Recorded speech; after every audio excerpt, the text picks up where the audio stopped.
Hello, beautiful souls. Welcome to Talk, Learn, Teach, where every story teaches us something special about life and language. I'm Lily. And I'm Jack. Lily, you look so energized today.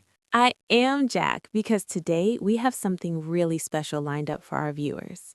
Before we dive in, friends, if you haven't already, please hit that subscribe button right now. Talk, Learn, Teach is all about bringing you real stories, real emotions, and real learning experiences. Yes, and share this channel with anyone who loves learning through authentic conversations. Your support means the world to us. Absolutely. So, Lily, what's our theme today? Today, we're exploring transformation, how one decision, one moment can completely change the direction of someone's life. Oh, that's powerful. Life transformation stories always touch my heart. Mine too, and we have someone very special sharing their journey with us today. Her name is Maria, and trust me, her story will stay with you long after this video ends. I'm already curious. Maria reached out to us last month, didn't she? Yes, she sent us the most beautiful message about how a single conversation changed everything for her. She went from feeling completely lost to discovering her true purpose. Really? Just from one conversation? I know it sounds unbelievable, but wait until you hear the details. Maria has recorded her entire story for us, and Jack and I will pause throughout to discuss the important moments and lessons. This is going to be incredible. Are you ready, everyone? Grab your coffee, tea, or whatever makes you comfortable because this is a journey worth taking. Let's hear from Maria. Hi, everyone. My name is Maria, and I'm 28 years old. 2 years ago, I was living a life that looked perfect on the outside, but felt empty on the inside. I had graduated from university with good grades, found a stable job at a marketing firm, and rented a nice apartment downtown. Everyone congratulated me. My parents were proud. My friends thought I had it all figured out. But here's the truth. I woke up every single morning with this heavy feeling in my chest. Not physical pain, but emotional weight. Like I was living someone else's dream, not mine. My typical day started at 5:30 in the morning. The alarm would scream, and I'd hit snooze 3, sometimes 4 times. I'd finally drag myself out of bed around 6:15, already feeling defeated before the day even began. I'd stand in the shower, hot water running down my face, and sometimes I'd just cry. Not loud sobbing, just quiet tears mixing with the water. Nobody knew. Nobody could tell. After showering, I'd put on my business clothes, always gray or black, never anything bright. I felt like I was dressing for a funeral every day.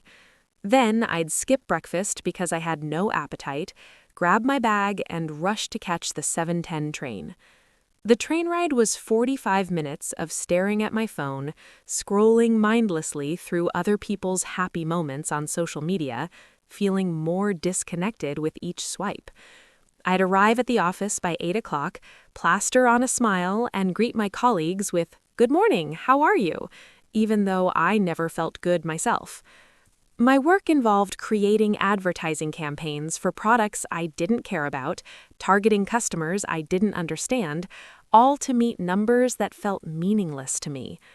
I'd sit at my desk from 8 until 6, sometimes later, staring at my computer screen, attending meetings where I nodded along but barely listened, and counting down the hours until I could leave. Lunch breaks were lonely. I'd eat a sandwich from the corner store at my desk while checking emails, surrounded by coworkers but feeling completely isolated. Sometimes colleagues invited me to join them, but I always made excuses. The truth was, I didn't have the energy to pretend to be happy for an entire lunch hour. Evenings were worse. I'd take the train home, arrive at my apartment around 7:30, order takeout food because I was too exhausted to cook, and then collapse on my couch. I'd turn on the television, not because I wanted to watch anything specific, but because the noise made me feel less alone. I'd scroll through my phone again, comparing my life to others, feeling smaller and smaller. Around 11 o'clock at night, I'd finally go to bed, but sleep never came easily. I'd lie there, staring at the ceiling, thinking about how another day had passed without meaning, without joy, without purpose. And then the alarm would ring again at 5:30 and the cycle would repeat. This went on for 2 years. 2 entire years of my life spent in this gray fog, going through the motions, surviving but not living. Then, one Saturday afternoon in April, everything changed. I was sitting alone in a small coffee shop near my apartment, a place I'd walked past 100 times but never entered. That day, something pulled me inside. Maybe it was the smell of fresh coffee, or maybe I was just tired of being in my apartment. I ordered a cappuccino and sat by the window, watching people pass by on the street. Families laughing together, couples holding hands, a little girl chasing pigeons with pure joy on her face. And I felt nothing, just emptiness. That's when an older woman, probably in her 70s, approached my table. She had kind eyes and a gentle smile. "Excuse me, dear, would you mind if I sat here? All the other tables are taken." I looked around. The cafe was actually half empty, but something in her eyes made me say yes. She sat down, and for a few minutes we didn't speak. Then she looked at me and said something I'll never forget. "You look like someone carrying the weight of the world, but forgetting to carry yourself." Oh my goodness, Jack. Can we just pause here for a moment? Yes, that line, carrying the weight of the world but forgetting to carry yourself, that's incredibly profound. I felt that in my soul. How many of us go through life exactly like Maria described, looking fine on the outside but crumbling on the inside? It's heartbreaking, honestly. The way she described her morning routine, hitting snooze, crying in the shower, forcing smiles at work, that's not just exhaustion, that's a person losing themselves. And nobody around her knew. That's what gets me. She was surrounded by people every day, colleagues, neighbors, people on the train, and yet she felt completely invisible. The isolation she described during lunch breaks, eating alone at her desk, making excuses to avoid connection, that resonated with me deeply. Me too. And then this stranger, this older woman in the coffee shop sees her, really sees her, not just her physical presence, but her emotional state. And notice how the cafe was half empty, but the woman said all tables were taken? That was intentional, wasn't it?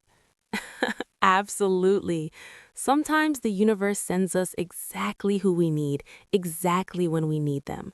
Let's continue with Maria's story. I stared at this woman, shocked. I hadn't spoken to anyone about how I felt. Not my parents, not my friends, not anyone. And here was a complete stranger who saw through me in seconds. "I'm fine," I stammered, which was my automatic response to everything. She smiled knowingly. "Darling, I'm 73 years old. I've learned to recognize when someone is just fine versus when someone is actually okay. And you, my dear, are just fine." Tears started forming in my eyes. I tried to blink them away, but one escaped and rolled down my cheek.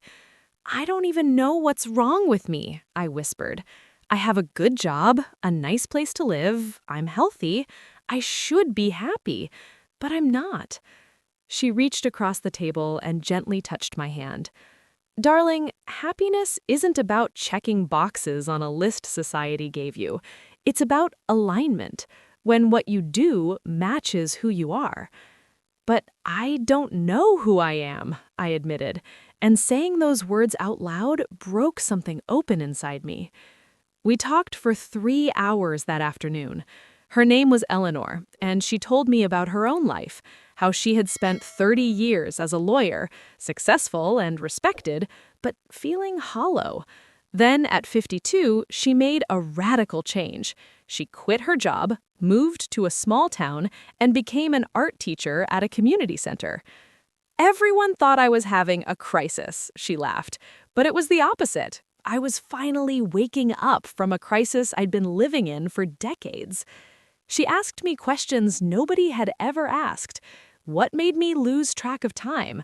What did I do as a child that brought me pure joy?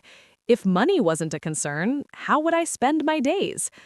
I talked about how I used to love writing stories as a teenager, how I'd fill notebooks with poems and short tales, how I'd spend hours at the library lost in books, how I dreamed of becoming a writer but was told it wasn't practical or stable. So I chose marketing instead, a safe career, a smart choice, and I'd been dying slowly ever since. Eleanor looked at me with such compassion. Maria, you're 28 years old. You have so much life ahead of you. What if you gave yourself permission to try? Not to quit everything tomorrow, but to start making small steps toward what actually lights you up. That conversation planted a seed, a tiny seed of hope. This is what I love about authentic human connection. Eleanor didn't give Maria generic advice like just be positive or things will get better. Exactly. She shared her own vulnerability first. She showed Maria that transformation is possible, no matter your age or circumstances. And those questions she asked, what makes you lose track of time? That's such a powerful question because it gets to the heart of passion. When Maria talked about writing stories as a teenager, filling notebooks with poems, you could feel the light coming back into her voice, couldn't you? Yes, and the sadness in realizing she'd abandoned her true self for practicality and safety. How many people make that same choice? Too many, Jag. Society tells us to play it safe, choose the secure path, don't take risks. But safety without fulfillment is just a comfortable cage. That's beautifully put. Let's hear what happened next. This is what I love about authentic human connection. Eleanor didn't give Maria generic advice like just be positive or things will get better. Exactly. She shared her own vulnerability first. She showed Maria that transformation is possible, no matter your age or circumstances. And those questions she asked, what makes you lose track of time? That's such a powerful question because it gets to the heart of passion. When Maria talked about writing stories as a teenager, filling notebooks with poems, you could feel the light coming back into her voice, couldn't you? Yes, and the sadness in realizing she'd abandoned her true self for practicality and safety. How many people make that same choice? Too many, Jag. Society tells us to play it safe, choose the secure path, don't take risks. But safety without fulfillment is just a comfortable cage. That's beautifully put. Let's hear what happened next. The Monday after meeting Eleanor, I woke up at 5:30 to the same alarm, but instead of hitting snooze, I got up immediately. I made myself breakfast, something I hadn't done in months, and I sat down with a pen and paper. I started writing, just thoughts at first, stream of consciousness, but then a story started forming about a woman who lived in a gray world until she met someone who showed her colors existed. I wrote for 30 minutes before work, and for the first time in 2 years, I arrived at the office with energy, real energy, not caffeine-induced fake alertness. That week, I made a decision. I would keep my job, I needed the income, but I would also keep writing. Every morning, 30 minutes. No excuses, no negotiation. The first month was hard. Some mornings I had no ideas. Some mornings I wrote complete garbage, but I showed up. Day after day, I showed up for myself. I also started making other small changes. I began saying yes when colleagues invited me to lunch. I started wearing colorful scarves and jewelry to work. I took a different route home sometimes, exploring neighborhoods I'd never visited. 3 months later, I had written 15 short stories. They weren't perfect, but they were mine. I felt alive again. I submitted one story to a small online magazine, fully expecting rejection. 2 weeks later, they accepted it. They actually wanted to publish my work. I screamed so loud in my apartment that my neighbor knocked on the wall. That publication led to another, then another. I started a blog where I shared my writing. People began reading it, commenting, sharing it. I wasn't famous or anything, but I was connecting with others through my words, and it felt magical. After a year of writing every single morning, I made the biggest decision of my life. I reduced my marketing job to part-time, taking a significant pay cut, so I could dedicate more hours to writing. My parents were worried. "Are you sure about this?" they kept asking. But for the first time, I was sure about something. Now, 2 years later, after meeting Eleanor in that coffee shop, I work 3 days a week in marketing to pay my bills, and the rest of my time, I write. I've published a collection of short stories, I teach creative writing workshops on weekends, and I'm working on my first novel. Do I make as much money as before? No. Is my life more complicated? Sometimes. But am I happy? Genuinely, deeply happy. I still wake up at 5:30, but now I jump out of bed excited to write. I still take the train, but now I notice the sunrise, the interesting people, the small, beautiful details I missed before. I still work, but now I'm building something that matters to me. The heavy feeling in my chest? Gone. The tears in the shower? Replaced with songs I sing off-key. The gray clothes? Now I wear every color of the rainbow because my life finally has color again. I ran into Eleanor 6 months ago at the same coffee shop. When she saw me, her face lit up. "You're glowing," she said. I hugged her so tight. "You saved my life," I whispered. She pulled back and looked at me seriously. "No, darling, you saved your own life. I just reminded you that you could." And that's the truth. Eleanor didn't rescue me, she didn't have all the answers, but she saw me, she listened to me, and she showed me that change was possible. The rest? That was my choice, my daily commitment, my courage to take small steps towards a life that actually felt like mine. If anyone listening right now feels like I felt 2 years ago, trapped, lost, going through the motions, please know this. It's never too late to start becoming who you were meant to be. Start small. Start today. Write for 30 minutes. Take a different route home. Have a real conversation with a stranger. Plant seeds of change and trust that with time and care, they'll grow. You deserve a life that feels alive, and you have the power to create it. Thank you for listening to my story. I need a moment, Jack. Me too, Lily, me too. What a transformation. What a journey. From crying in the shower every morning to singing in the shower. From forcing smiles to genuinely glowing with happiness. That's real change. And it didn't happen overnight. That's what I want everyone to understand. Maria didn't quit her job the next day. She didn't make some dramatic overnight transformation. Exactly. She started with 30 minutes of writing each morning. Just 30 minutes. Small, consistent daily action. That's how real change happens.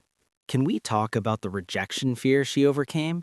Submitting that first story, fully expecting rejection, but doing it anyway, that takes courage. And then screaming so loud when it got accepted that her neighbor knocked on the wall. I love that detail. That's pure, unfiltered joy. The part that hit me hardest was when Eleanor said, "You saved your own life. I just reminded you that you could." Because that's the truth about mentorship, about inspiration. Yes, nobody can live your life for you. Nobody can make your choices. But sometimes someone can hold up a mirror and help you see possibilities you'd forgotten existed. And now Maria teaches creative writing workshops. She's becoming for others what Eleanor was for her. That's the beautiful cycle of transformation. Smiles warmly. She went from feeling invisible to helping others find their voice. That's powerful, Jack. You know what strikes me? Maria still faces challenges. She makes less money. Her life is more complicated sometimes. But she chose meaning over comfort, purpose over security. And that's a choice each of us faces in different ways. Not everyone needs to quit their job or become a writer, but everyone deserves to feel alive in their own life. Absolutely. Maybe it's 30 minutes of painting, or gardening, or learning a language, or volunteering. Whatever makes you feel like yourself. Friends, If Maria's story touched your heart, we'd love to hear from you. What's one small step you could take today toward a life that feels more authentically yours? Yes, please share in the comments below. Tell us your story. Tell us your dreams. Tell us what you're afraid of but want to try anyway. And remember, every single person who made a big change started with a small step. Maria started with 30 minutes of writing. What will your 30 minutes be? Also, if you haven't subscribed to Talk, Learn, Teach yet, what are you waiting for? We bring you real stories like this every week. Stories that inspire, teach, and remind us of our shared humanity. Hit that subscribe button, share this video with someone who needs to hear Maria's message, and join our community of learners and dreamers. We are building something special here, friends. A space where stories matter, where growth is celebrated, where vulnerability is strength. And you're part of that. Every single one of you watching right now is part of this beautiful community. So, thank you. Thank you for being here. Thank you for listening to Maria's journey. Thank you for being brave enough to consider your own transformation. Before we go, I want to leave you with one final thought. Eleanor asked Maria, if money wasn't a concern, how would you spend your days? That question haunts me in the best way because it cuts through all the excuses and gets to the heart of who we really are. So, ask yourself tonight, if I knew I couldn't fail, what would I try? If I trusted myself completely, what would I choose? And then take one tiny step in that direction, just one, today. We believe in you. We believe in your story. We believe in your transformation. This is Talk, Learn, Teach, where every conversation is a chance to grow and every story is a chance to connect. Until next time, friends. Keep learning, keep growing, and most importantly, keep living a life that feels alive. See you in the next story. And seriously, don't forget to subscribe. Yes, subscribe, comment, share. We'll see you soon. Goodbye, beautiful souls.